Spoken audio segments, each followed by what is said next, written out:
bird on a tree. I'm just sitting here. I got time. It's clear to see. अस्सलाम वालेकुम। सर्दियाँ शुरू हो चुकी हैं और सर्दियों के मुनासबत से मैं आज आपके साथ एक बहुत अच्छी रेसिपी शेयर कर रही हूँ जो कि गूंद के लड्डू हैं। इसमें हम गूंद और ड्राई फ्रूट्स डाल रहे हैं।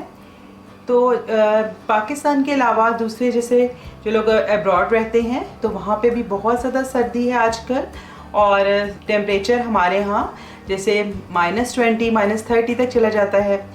तो इतनी सर्दी के मौसम में अगर हम कुछ एहतियाती तदाबीर करें, कुछ ऐसी चीज़ें खाएं जो कि एनर्जी वाली हों, तो हम सर्दी के असरात से महफूज रह सकते हैं। इसके अलावा ये बहुत जो ताकतवर भी है। गूंद जो है वो मुख्तलिफ़ किस्म की दर्दों के अलावा जिस्म में मुख्तलिफ़ दर्दों, घुटनों या जैसे जिस्म के बाकी हिस्से जोड़ों वगैरह की दर्द के लिए बहुत मुफीद है। इसके अलावा जो गुड़ है वो डाइजेशन में हेल्प करता है और जो बाकी नट्स, बादाम है, हार्ट हेल्थ के लिए बहुत अच्छा है। वॉलनट ब्रेन के लिए बहुत अच्छे हैं। इस तरह काजू भी बहुत मुफीद है। और ये जो एक चीज़ है वो फूल मखाने हैं जो कि ये भी बहुत ताकतवर चीज़ मानी जाती है। तो मैं आपको इसकी मिकदार बता देती हूँ। मैंने इसके लिए 4 गूंद ली है। ये 4 गूंद 100 ग्राम मैंने ली है और इसके अलावा 200 ग्राम गुड़ है। एक बोल मैंने मखानों का लिया है और इसका वेट 15 ग्राम है क्योंकि ये बहुत हल्के फुल्के से होते हैं। काजू मैंने 50 ग्राम लिए हैं और अखरोट मैंने 50 ग्राम लिए हैं और बादाम मैंने 100 ग्राम लिए हैं।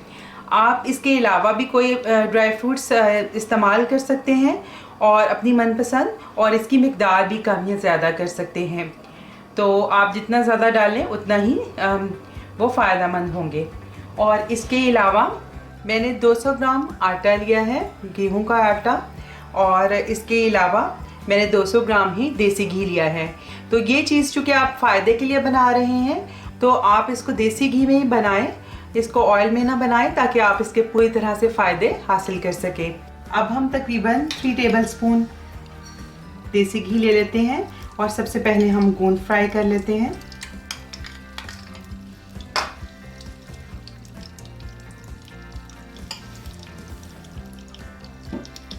मीडियम फ्लेम पर हम गूंद को फ्राई करेंगे।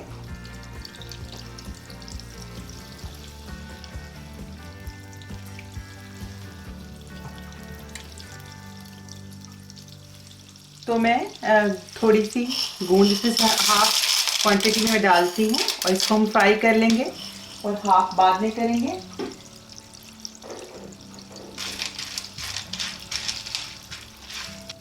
थोड़ी देर में ही गूंद फूलनी शुरू हो जाएगी और बिल्कुल क्रिस्पी हो जाएगी।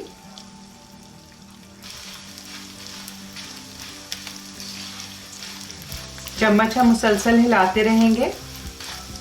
अब ये गूंद चटकना शुरू हो गई है और बिल्कुल लाइट सी हो गई है।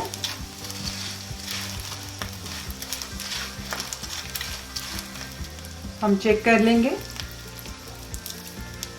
अभी ये इतनी जो है अभी थोड़ी सी इसमें कसर है। अभी इसे थोड़ी सी और क्रिस्पी करना है।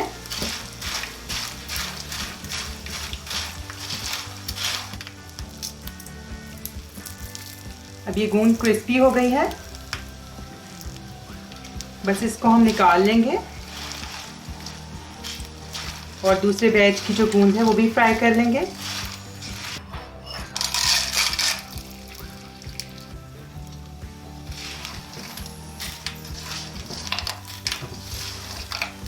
अब इसी ऑयल में हम बादाम फ्राई कर लेंगे।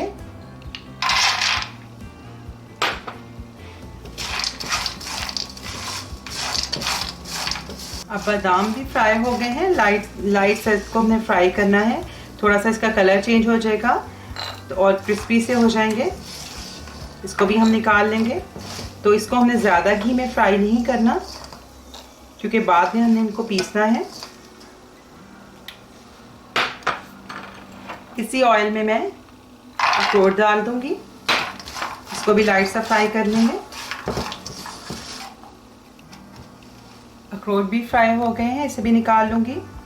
पैन को क्लीन कर लिया है मैंने और अब इसमें ऑयल भी अब नहीं बचा, तो इसमें 1 टेबलस्पून घी मज़ीद शामिल कर दूँगी।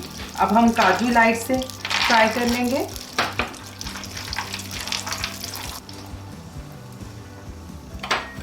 काजू भी फ्राई हो गया है, इसको निकाल लेते हैं। अब मखाने हम इसे ऑयल में डाल देते हैं। मखानों को आप ड्राई रोस्ट भी कर सकते हैं और इसको भी हमने क्रिस्पी और क्रंची होने तक इसको भी लो फ्लेम पे भून लेना है। फ्लेम बिल्कुल हाई नहीं करना। तो मखानों को भी 2 से 3 मिनट लगे हैं लो फ्लेम के ऊपर इसको रोस्ट होते हुए। तो अब मैं आपको दिखा देती हूँ कि किस तरह इसे क्रंची होना चाहिए। आप तोड़ें तो इसमें से एक क्रंच की आवाज़ आए, इतना इसको आपने रोस्ट कर लेना है। क्योंकि ये ऑयल बहुत जल्दी से एब्जॉर्ब कर लेते हैं, इसलिए आप इसको ड्राई रोस्ट भी कर सकते हैं। इसमें ज़्यादा ऑयल हरगिज़ शामिल ना करें। तो इसको भी अब मैं निकाल लेती हूँ। तो अब हम गूंद को या तो हाथ से ही तोड़ लेंगे, इनके बहुत क्रिस्पी है तो हाथ से भी आसानी से ये टूट जाएगी। आप हाथ से इसको तोड़ेंगे बहुत आसानी के साथ ही टूट जाएगी। या फिर आप इस तरह इसको किसी छोटे से, जो कि खास तौर पे आपने ये वो कुंडी डंडा हो जो कि आपने मीठी चीज़ों के लिए रखा हो, अगर बादाम वगैरह पीसने के लिए, अगर तो आप इसमें लहसुन वगैरह कूटते हैं तो आप इसके अंदर मीठी चीज़ें या बादाम वगैरह ना कूटें, तो इसका टेस्ट आ जाता है।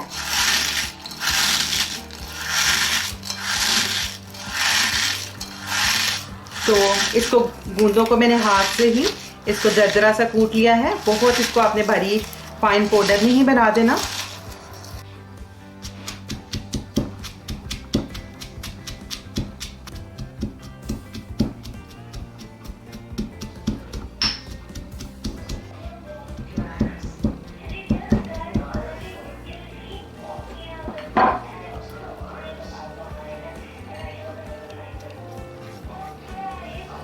तो सारे नट्स जो हैं वो मैंने पीस लिए हैं। गोंद डाल दूंगी एक बड़े बोल में। साथ ही मखाने,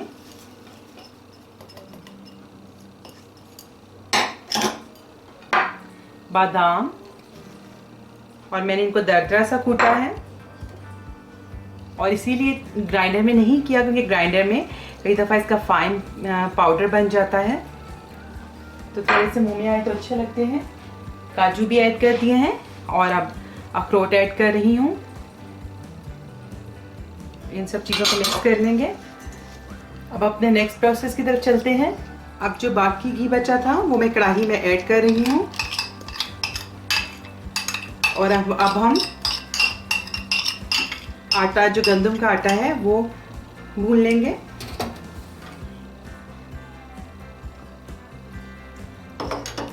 और हमने बिल्कुल लो फ्लेम पर भूनना है क्योंकि आटा बहुत जल्दी जल जाता है।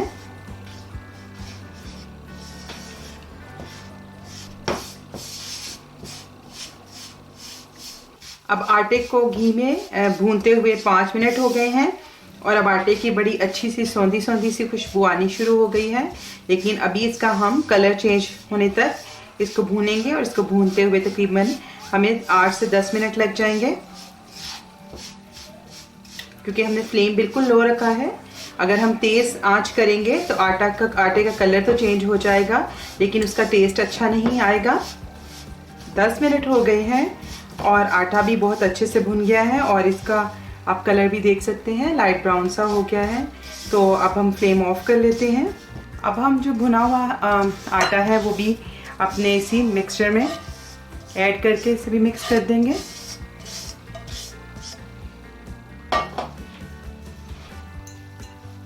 अब मैंने कढ़ाई में गुड़ ऐड कर दिया है। इसके मैंने ज़रा छोटे पीसेस कर लिए हैं, आप इसको कूट भी सकते हैं। और इसमें मैं 1/4 कप पानी डाल रही हूँ और गुड़ को मुकम्मल तौर पे पिघला लेंगे हम। आप देखिए तो 5 मिनट के अंदर गुड़ जो है बिल्कुल अच्छे से मेल्ट हो गया है और अब इसमें बॉयल आ रहा है। फ्लेम में लो पर ही रखूँगी ताकि गुड़ जो है वो जले नहीं। और अब मैं इसको थोड़ा सा बस पकाऊंगी, इतना कि इसके अंदर थोड़ा सा चिपचिपापन सा आ जाए। और फिर इसको हम अपने जो नट्स वाला और जो मिक्सचर है उसके अंदर हम ऐड कर लेंगे। चम्मच जो है वो आपने चलाते रहना है ताकि जो गुड़ है वो जले नहीं। तो अब गुड़ को चेक कर लेते हैं। एक बोल में थोड़ा सा गुड़ डालेंगे, थोड़ा सा ठंडा होने पे हम इसे चेक करते हैं।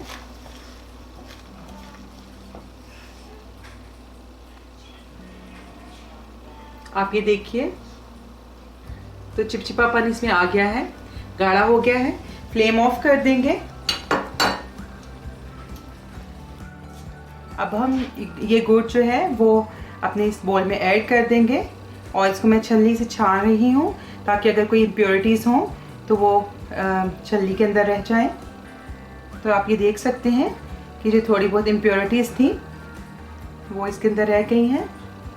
मैंने अपने गुड़ वाले मिक्सचर को नट्स के मिक्सचर में ऐड कर लिया है। इसे अच्छे से मिक्स कर लेना है और अब इसको थोड़ा सा ठंडा करना है, इतना कि बस आपके हाथ जो है वो उसकी गर्मी को सहार सके और फिर हम लड्डू बनाएंगे। तो अब मिक्सचर थोड़ा सा ठंडा हो गया है, तो अब हम लड्डू बना लेते हैं। तो अपनी मर्ज़ी से जिस साइज़ के आप लड्डू चाहें बना सकते हैं।